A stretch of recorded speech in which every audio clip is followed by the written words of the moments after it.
अस्सलाम वालेकुम viewers, how are you? Hope you all are fine.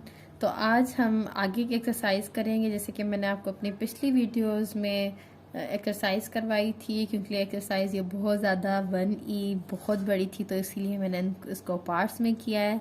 तो अब यहाँ पर हम 12 करेंगे। अब 12 हमारे पास सवाल क्या है? प्रूव दैट, मतलब कि हमने यहाँ पर इसको प्रूव करके दिखाना है। मतलब दो हमारे पास कुछ भी चीज़ें गिवन होंगी, that the following two sets are equal.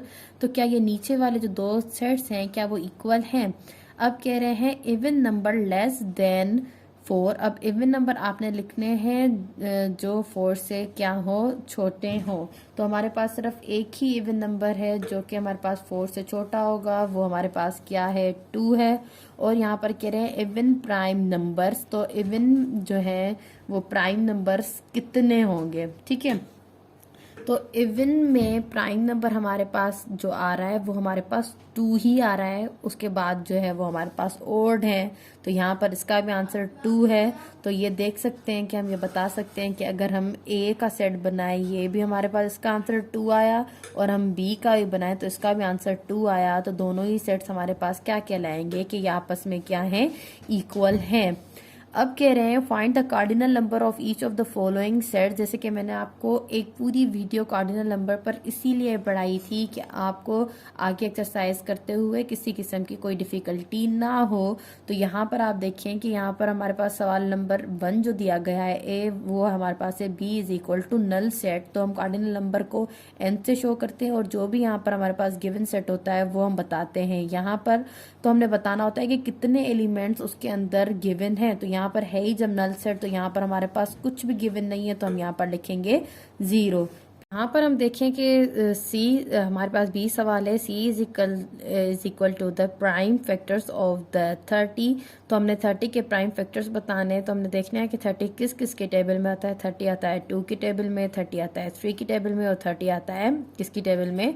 5 की टेबल में। तो यहाँ पर हमारे पास 3 लेटर्स हमारे पास आ जाएंगे। तो यहाँ पर हम कहेंगे कि जो कार्डिनल नंबर है वो इस सेट का वो हमारे पास क्या आएगा? 3 आएगा। उसके बाद है 4 लेटर्स मंथ इन कैलेंडर। तो कौन से हमारे पास मंथ्स हैं जिनके नेम जो है वो 4 हो? तो हमारे पास वो है जून एंड जुलाई, मतलब 2 हैं। तो हम कहेंगे कि cardinal number of set D is equal to 2। अब हमने क्या करना है? Letters in the word sleeves, तो स्लीवलेस। तो हमने यहाँ पर देखने हैं कि कितने हमारे पास लेटर्स आते हैं। तो नंबर 1, नंबर 2, नंबर 3, नंबर 4। तो क्योंकि हमने कोई भी लेटर जो होता है वो रिपीट नहीं करना, तो देखें एस हो गया है यहाँ पर ऐसे, तो हम एस रिपीट नहीं करेंगे। एल हम एक दफ़ा कर चुके हैं, ई कर चुके हैं, अब वी कर चुके हैं। तो हम कार्डिनल नंबर जो है सेट ई का हमारे पास क्या आएगा? 4 आएगा।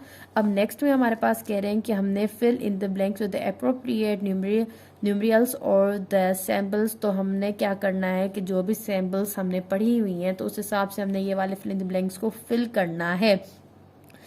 जैसे कि यहाँ है, यहाँ पर हमारे पास देखें कि एक सेट दिया गया है, जैसे कि हमने ऊपर हमने बताया है कार्डिनल नंबर। तो अगर हम इसके सेट्स बनाएं तो हमारे पास एम आएगा 1, फिर आएगा 2, 3, 4 एंड क्या आ जाएगा? ये हमारे पास 5, और हमारे पास क्या आ जाएगा? ये 6। तो हमारे पास इसके क्या आएंगे? कितने कार्डिनल नंबर कहलाएंगे? 6। अब कह रहे हैं प्राइम नंबर लेस देन 7। तो 7 से छोटे अगर हम प्राइम नंबर्स उठाते हैं तो वो हमारे पास क्या कहलाते हैं? कौन से होते हैं? 2 है, 3 है एंड 5 है। तो यहाँ पर भी 2, 3 एंड 5 है। तो यहाँ पर हम कहेंगे x और y आपस में क्या हैं? इक्वल हैं। तो हम यहाँ पर इक्वल की साइन देंगे। फिर हम कह रहे हैं कि सेट ए है हमारे पास CDE एंड सेट बी है हमारे पास डेजी, ट्यूलिप एंड जैस्मीन। तो यहाँ पर अब देखें कि ये दोनों ही सेट्स आपस में इक्वल नहीं है, लेकिन ये हमारे पास इक्विवेलेंट है, क्योंकि दोनों की ही जो तादाद है वो सेम है। तो जैसे कि हमने पढ़ा है कि इक्विवेलेंट को हम कैसे शो करते हैं, उसकी इक्विवेलेंट को शो करने के लिए हम ये वाली सैम्बल यूज़ करते हैं। अब यहाँ पर हम क्या करेंगे? W is equal to ABCDE and X is equal to the letter of the deceit. तो यहाँ पर हमने क्या करना है? हमने बताना है कि X का रिलेशन क्या बन रहा है W के साथ। हालांकि यहाँ पर हमें W पहले दिया गया है और X हमें यहाँ पर बाद में दिया गया है। तो यहाँ पर अगर हम इसके वर्ड्स लिखते हैं तो यहाँ पर हमारे पास आएगा D, ठीक है, D आएगा, E आएगा, A आएगा और हमारे पास क्या आएगा, C आएगा।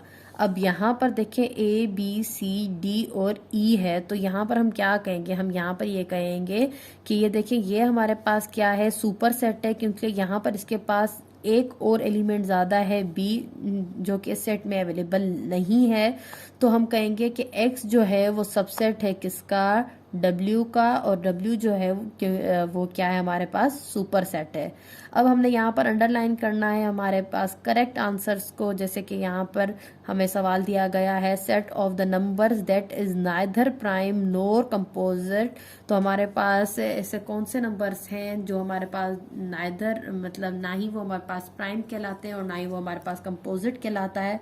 तो वो हमारे पास एक ही नंबर है, तो ये हमारे पास सिंगलटन सेट कहलाएगा। ठीक है, आप इसको अंडरलाइन कर लें। फिर हम दूसरे कह रहे हैं A C B and the primary colours. अब हमें पता है कि यहाँ पर हमारे पास ये 3 लेटर्स हैं, मतलब 3 यहाँ पर लेटर्स दिए गए और यहाँ पर 3 हमारे पास, क्योंकि प्राइमरी कलर्स कौन से होते हैं, 3 कलर होते हैं। तो ये हमारे पास इक्वल तो नहीं है, लेकिन ये हमारे पास सेट क्या कहलाएगा, इक्विवेलेंट कहलाएगा। और अब हम यहाँ पर देखें तो यहाँ पर हमारे पास है A ब्लू, अब सेट A दिया गया है ब्लू ऑरेंज और सेट बी दिया गया है कलर्स इन द रेनबो।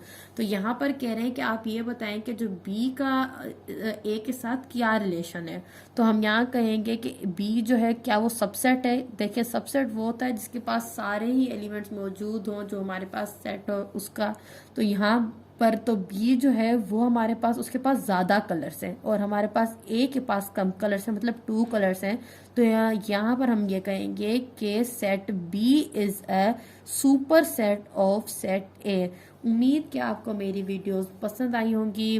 मैंने आपको काफ़ी चीज़ें एक्सप्लेन करके समझाने की कोशिश की है, और जो टॉपिक्स मुझे लगा है कि बच्चों को वो नए से पढ़ रहे हैं और जो चीज़ उनको क्लियर नहीं की गई, तो उनके लिए मैंने स्पेशली अलग से वीडियो डाली है। इंशाल्लाह अब नेक्स्ट वीडियो में हम चैप्टर नंबर 2 स्टार्ट करेंगे। अगर आपको किसी किस्म की भी क्यूरीज हो, अगर आप चाहते हैं कि मैं आपके लिए किसी और टॉपिक पर वीडियोस बनाऊं, तो आप मुझे कमेंट्स कर सकते हैं। Thanks for watching my videos.